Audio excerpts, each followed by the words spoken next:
Hello, dear friends. Here we are, 12 days with the Divine Friend. If you have a Divine Friend, you're set for life, aren't you? We all are. The day people discover around the world that they have a Divine Friend just like Jesus, everything else becomes much easier. And today, you'll be happily surprised about the adorable attitude of this divine friend in his humility, in his kindness, in his compassion, thanks to the beautiful teachings brought in by Spiritism through the beautiful and devoted hands of the medium Chico Xavier. Humberto de Campos, the spirit author, reveals to us details of the biblical stories we've come to know, but in greater details. Details that are unprecedented and can make a true difference. That's the reason why Jesus said, I cannot tell you everything now, but there will be a day in which I'll send you the promised consoler that will tell you everything that I cannot tell, and much more, and will stay with you until the end of times. And this day has come, thank God, in a world that is much in need of compassion, of kindness, less judgment, more kindness. Right, Carol Correa? Thank you, adorable spirit. And talking about adorable spirits, we have a beautiful community here that is becoming very key points of light wherever you are.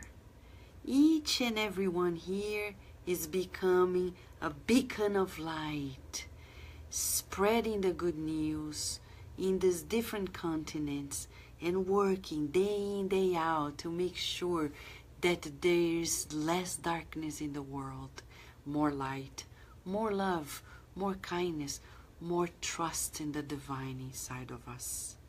Why do people make mistakes? Is it because they want to make mistakes? Or is it just that from our vantage point we cannot yet see the reasons why? Today, beautiful friends, we're going to be privileged, I would say, to know from chapter 14th of the book Contos e Apólogos, a book that is not yet in English but will come about, and you'll be surprised because it's titled The Lesson of Discernment. But be prepared, because the Jesus that is described here, I don't think people have ever heard about. So stay there. This day is glorious because we've come to know of a friend that is patient, kind, very humble. He comes with you wherever you are. You may take the lead, he is with you. Can you believe it? No, I'm not kidding. It's true. Oh, yes, it is true. And I'm going to share with you right now. Are you ready? But before I read, we want to feel like we are in a big classroom, in a big meeting room, in a big banquet of light, sharing this love together. Shall we? Hello, Sol. How are you? Hello, Cessa. How are you?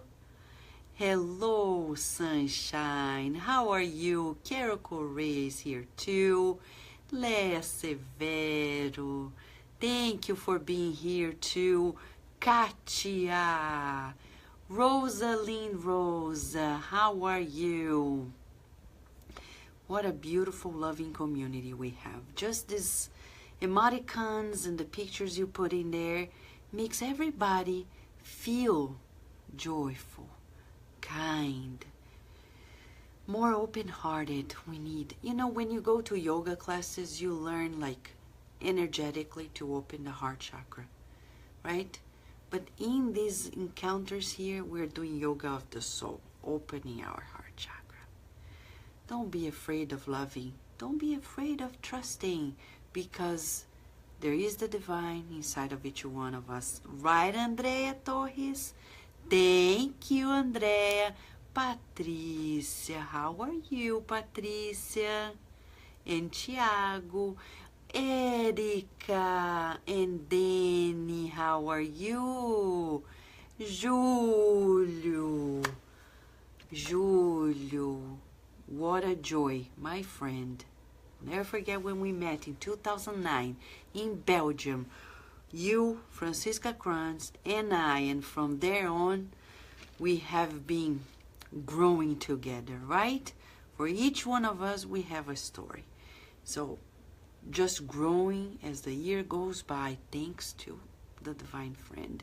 Valéria Benfica, how are you? It's great to have you here. Adilson. Thank you, Adilson, for your beautiful prayers every morning. Thank you, thank you, thank you. Annie Mercia, how are you? Great. Yvonne, how are you? Good evening. And Isabella Silvestre, our dear singer.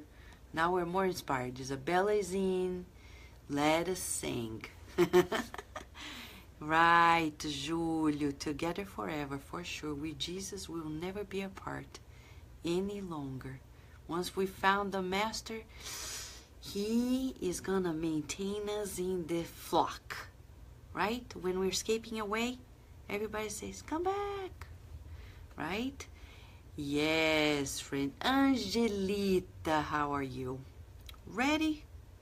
But I tell Nico and Rihanna, how are you? I hope you're feeling better. Is the country better? How are the things happening there, friends, in South Africa? Let us know. We'll keep praying, joining forces, believing in the good, trusting the good, knowing that God is in charge. The world is of God, right? Yes. Yes, Isabella. Luciana and Tuani. What a joy. What a joy. Now, I'm going to tell you again, be prepared. Because this chapter is a revelation, unprecedented revelation. Let us hear, have ears to hear, and eyes to see. Chapter 14 from the book Contos e Apólogos, the lesson of discernment. After the brutal scene in which the people sought to stone the unhappy woman in the public square, Peter, who followed the Lord closely, questioned him cautiously. Master, won't we be supporting debauchery when accusing the heirs of women who flee the ministry of their homes? Won't we be protecting sin when we open our arms in the depressing spectacle that we have just seen? Jesus meditated and meditated, and then he replied, Simon, we shall always be judged by the measure with which we judge our fellow men. The apostle was irritated, and he claimed, yes, I understand the charity that must lead us away from mistaken judgments, but can we live without discernment? Won't a sinner brought to stoning disturb the tranquility of families? Won't she represent a muddy picture for children and young people? Won't it be a certain stimulation to the practice of evil? Before the harsh interrogations by Simon Peter, the Messiah observed serenely, Who can now examine the whole event in its full extension? Do we know how many tears this unfortunate woman has shed till the fatal fall of great misfortune? Maria Aparecida, bem-vinda. Nós estamos lendo capítulo 14, lição do discernimento do livro Contos e Apólogos, ok? Você pode nos seguir lá. All right. And who knows, Peter, if this unhappy sister has been dragged to madness attending to desperate needs. However, the disciple added with the purpose of exalting justice. In any case, the correction is an inevitable imperative. If, in one hand, she deserves our compassion and kindness, then on the other one, the guilty and the culprits must be punished. Who has provoked the unpleasant scene that we have just seen? Generally, the women of this type are reserved, and they flee from the crowd. What reasons would have brought this unfortunate woman to the clamor of the square? Complacent, Jesus smiled and said in his turn, "Perhaps the poor girl would be looking for assistance."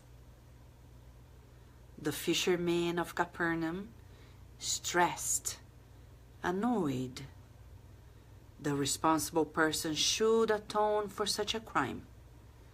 I am against disorder. In the shouting that we witnessed, I am convinced that jail and whipping would work. At this point, an old woman, a beggar, who listened to the conversation, walked slowly near Simon and Jesus and exclaimed to Simon Peter, who was then taken by surprise, "Kind Galilean, heir of the victorious faith of the fathers, may we say thanks to God, our mighty Lord. The stoned woman is the daughter of my crippled blind sister. We live in the whereabouts, and we came to the market for food. Then we were assaulted by a young man who, after being repulsed by her in hand-to-hand combat, indicated her to the people to be stoned, simply because my unfortunate niece, worthy of better luck, had not had a regular life to date. We're both wounded and will return to our home with great difficulty. If possible, generous Galilean, please restore the truth and make justice." Simon Peter then shouted, energetic,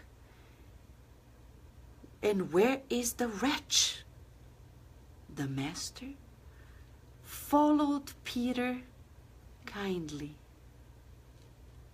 There, said the old lady, with the jubilation of a child who suddenly returned to joy. And she pointed out to a house of pilgrims, to which the apostle directed himself, followed by Jesus who watched him with serenity. Behind the ancient door, a man hid, trembling with shame. Peter advanced with clenched fists, but in a few seconds he stopped, pale and dejected. The author of the sad scene was Ephraim, the son of Japhar, his mother-in-law's pupil, who shared his own table. The Messiah followed Peter in a pious attitude. But Peter now recognized that the adopted brother of his wife held different intentions. Simon was anguished in tears of wrath and bitterness. He then went up to the Christ like a boy who needs protection and cried out, "Master, Master, what to do?" Jesus, however, welcomed Peter lovingly in his arms and murmured, "Peter, let's not judge, so we will not be judged. Let us learn, however, to discern." Surprised? Always. The promised consoler is a true promise of surprise. Not only for the unfolding of the story we didn't know of, but mostly by the non-verbal lessons of the Master. What a Master! What a kind shepherd! What a loving educator! He does not judge ever. He never punishes. Very surprising. We're yet to know. We're yet to understand. Hello, Jussara. How are you? Hello, Julija. In this chapter 14th of the book Contos e Apólogos, the lesson of discernment, we are being invited to boost our discernment. Jesus, yet again, invites us to the possibility that people make choices, either appropriate or inappropriate choices, due to specific reasons. If you go watch a movie that is now in the movie theaters, The Housekeeper's Wife, you're gonna see the case of a woman who loved her husband, but during the Second World War, to keep the family safe and to keep the people whom were they protecting safely, she had to force herself to allow this German soldier and veterinarian to approach her with second intentions, with a hidden agenda. Of course, she didn't want to. But the circumstances were of survival, not only hers, but many, including her family. In this case, completely different. Like the cases of women around the world. As Jesus said to Peter once, and it's reported in the book Good News, in this world, most often than not, men are weak and women are always, he says, always sufferers. Always meaning always. And they suffer sometimes not of physical abuse, but verbal abuse. Did you know that the cold treatment is considered by psychology part of verbal abuse? Yes. There are different forms of abuse. And of course, women can also do the same to men. But we know, as Jesus said, unfortunately, in our world, it's the majority. We were yesterday talking about the war in Syria. We're talking about the situation in South Africa and around the world. And we know that on the behind the scenes of those unprivileged locations, the at-risk locations in this world, women, children, elderly, the sick people are always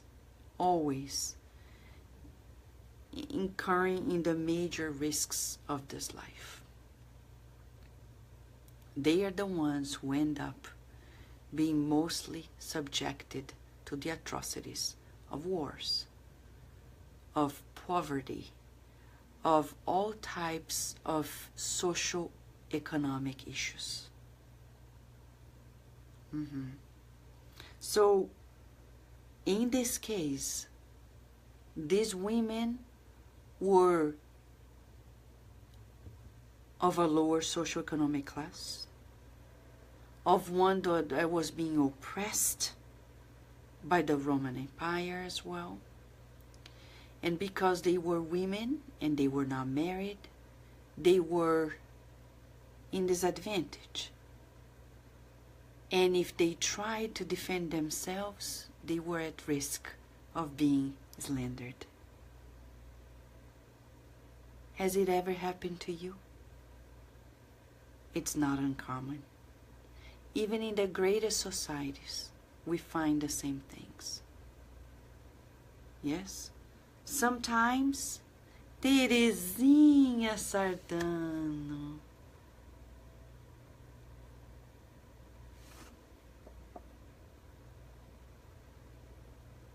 Que alegria.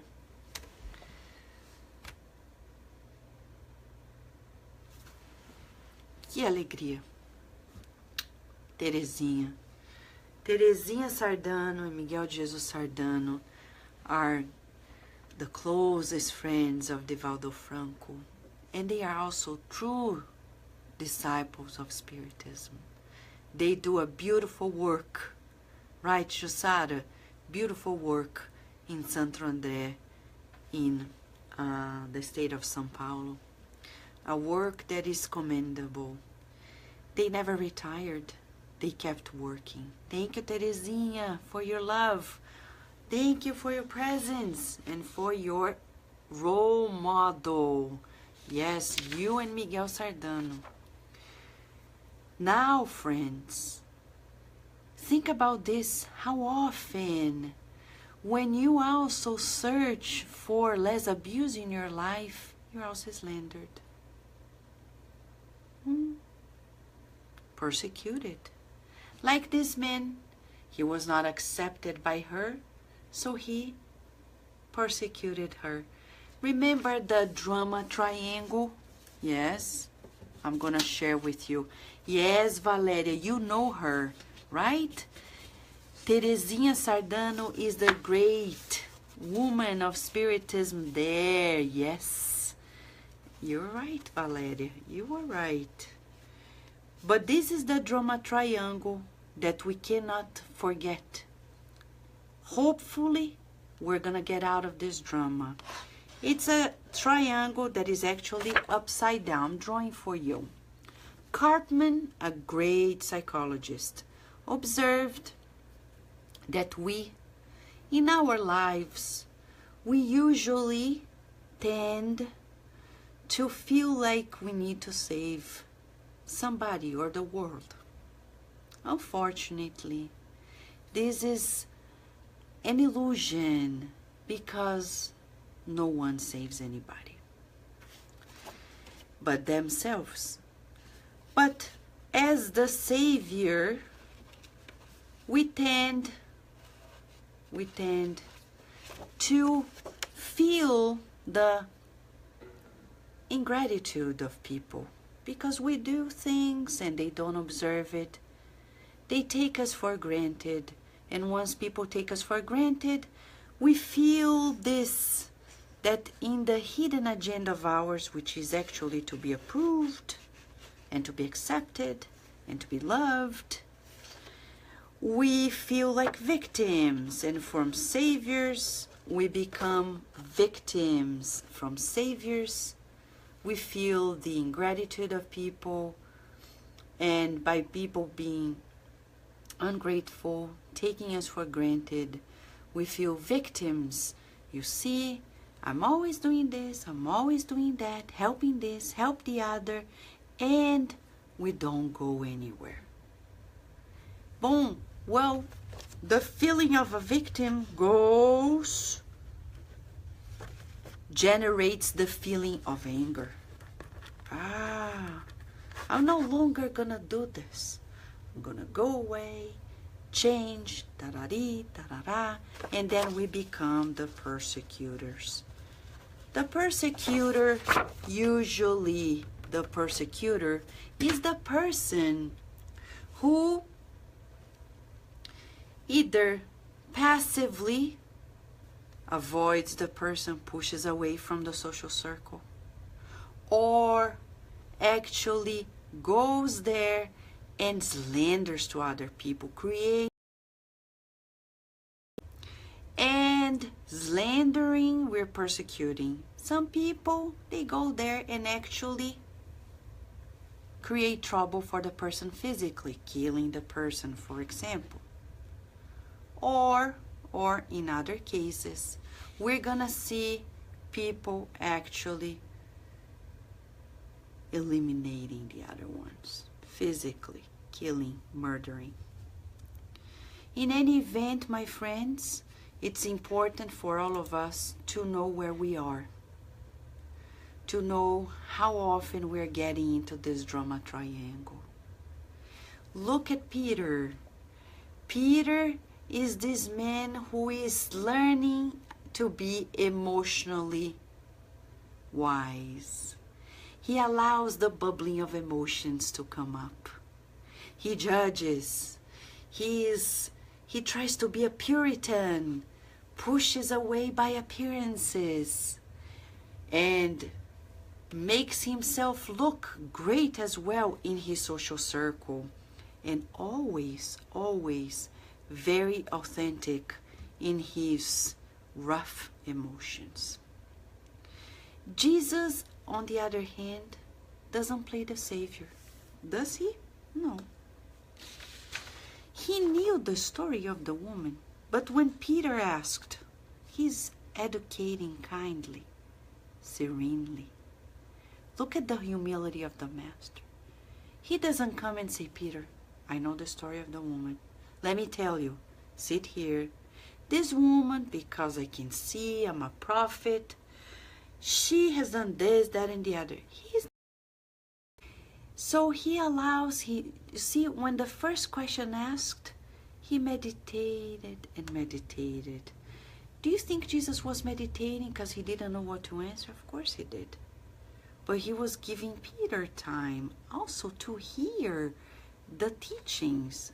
The first one, we shall always be judged by the measure with which we judge our fellow men. Then Peter, on the other hand, Jesus is serene, Peter is irritated. And he is interrogating harshly the master, and Jesus keeps his serenity. And he's saying, we don't know the whole scenario, why people have done this. And then the disciple keeps exalting the need for justice. And Jesus smiles and asks, maybe this girl was looking for assistance, for help. And still Peter is stressed and annoyed. This is a nonverbal lesson for us. People are annoyed, irritated, interrogating. We need to exercise serenity. And I'm saying this to myself too. This lesson comes for us so we can learn what? Serenity at all times. How do we practice serenity? First, by grounding in the physical body.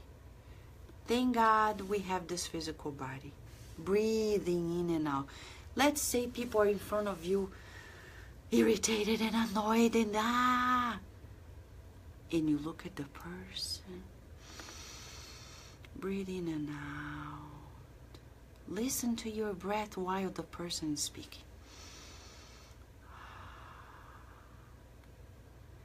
Connect with your protecting spirit mentally. Guardian angel, you know what's going on. I don't know. What do I do? Breathe in and out. Smile like Jesus. But this is a smile of brotherhood, not sarcastic. And then open your heart to the protecting spirit of the person. Visualize. If you're not a medium, you still can visualize, because for sure each and every person has a protecting spirit. Visualize the person being enveloped by the embracing arms of the protecting spirit. Continue breathing in and out, smiling. And today, this morning, Mentor Joseph was saying, Vanessa, Jesus used to meditate a lot.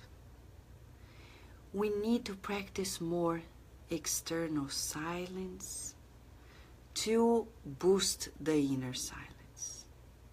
Speak less. Reply less. Smile more. Breathe more. You don't have to reply to everything, even mentally.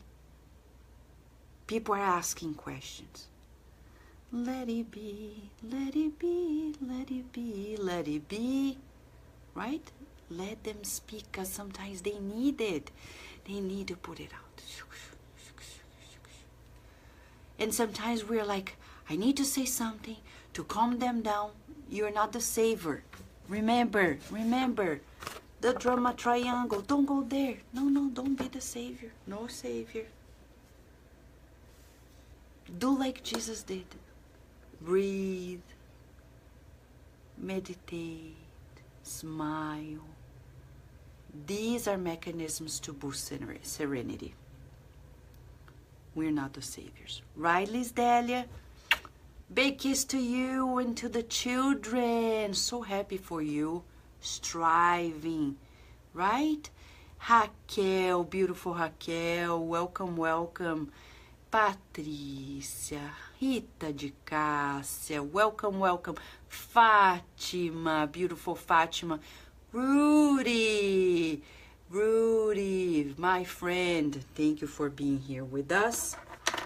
Now, let's go back to the nonverbal lessons, because these are lessons that are going to help us be stronger and boost our discernment, boosting the serenity. Now, the ultimate lesson for the discernment is given by Jesus without words. Look what he does. The woman is listening to Jesus and Peter, and she asks for Peter's help. Jesus is the master, but he doesn't take the lead. No. Why? He was not called to do anything. He was there as a supporting person for Peter. Have you heard of this before? Oh. Have you heard of this before? Yes. Have you heard? No. This is first time, right? Jesus as a supporting actor. We always thought of him. Yeah, but of course, deep inside, he is the leading force. He is the one on the behind the scenes, reconciliating, creating pathways for that family that was suffering, and to help all of us. Today, 2,000 years later, he was already preparing new lessons for us. He comes with Peter.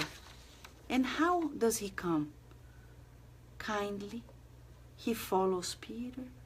He keeps his serenity. He feels compassion. He does not invade, interferes. He's there, but he's there. Some people, if they are not the main person, they don't want to be there. Oh, they didn't call me, they called you, so you go. Well, but can't you come with me? No, but you're the person. No, but I need your support. Oh, but they called you. Are you like this, friend? Hello, Laura. Beautiful family, beautiful granddaughter, right? So let us think about this. Are you like this? Am I like this? How often I play that part of the ego in which I don't allow myself or accept being the supporting person. How often you play the role of supporting friend. How often? Just be there. You see, Jesus was quiet. He was kind. He was compassionate and serene. He didn't say anything. How often?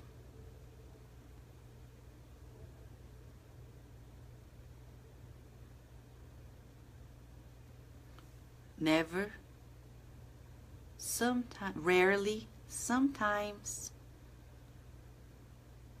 often, always.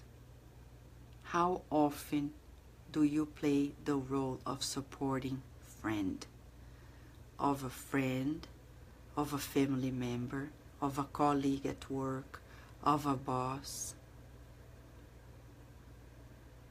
If we don't learn to be a supporting friend, we'll never be cooperating with God. Those who learn to cooperate, they know how to be supporting friends, like Jesus is teaching us tonight. Right? Right. And finally, the ultimate non-verbal lesson of Jesus. Peter is desperate. And here it's like a court. It's as if Jesus is the Messiah.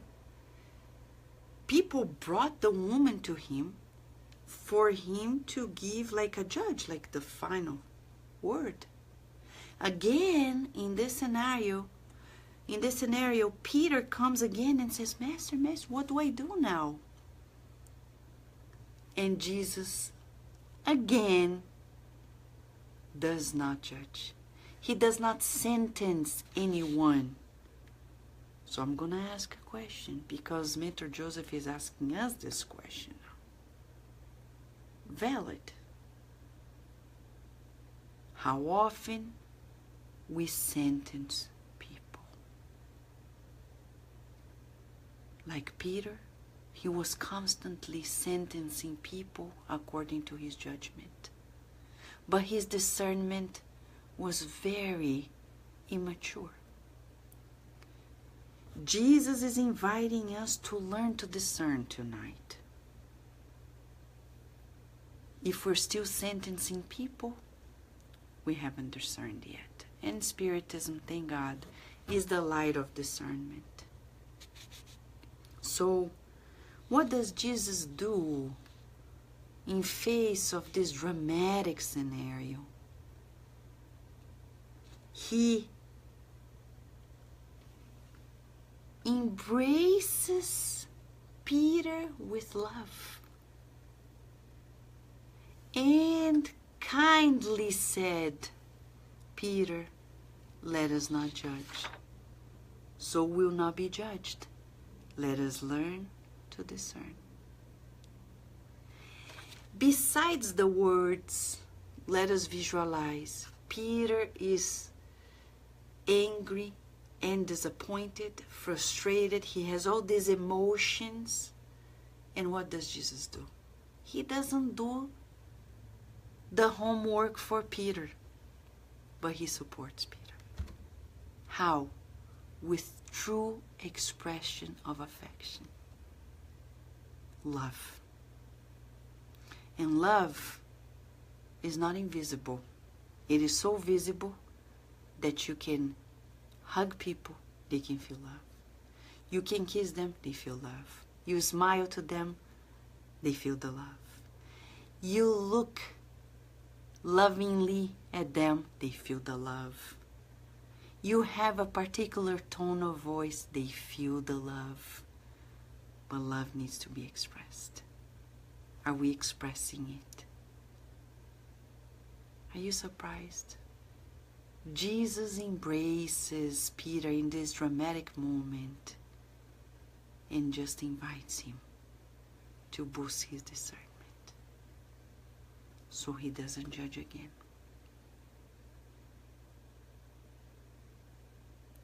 What is our homework for the day to come?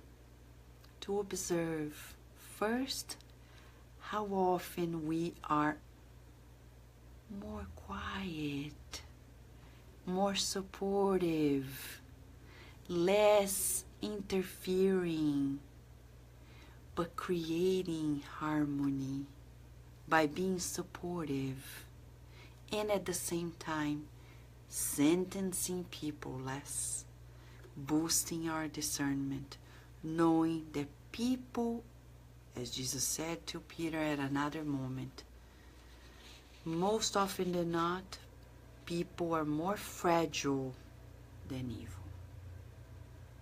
Fragile in their impulses, in their needs, in their emotions, in their circumstances. And we need to ponder the scenario and avoid sentencing. No sentencing anymore. More love, more discernment. You're feeling happy now? That's our encounter with the Master today. We hope you're feeling more loved, because this Master is all about love, no judgment, no sentencing, always embracing and giving us a second lesson to do it again and graduate to another level. Shall we? Thank you, my dear friends, Patrícia, Rita de Cássia, Sunshine, Rihanna. We are with you in your progress there in South Africa too, okay? A big hug to all of you, and we hope tomorrow we'll be together at 11 p.m. in 12 days of encounters with the Divine Friend. You can go to sleep or go to work or do whatever you need to do, feeling that you've got a friend, and Jesus is your friend.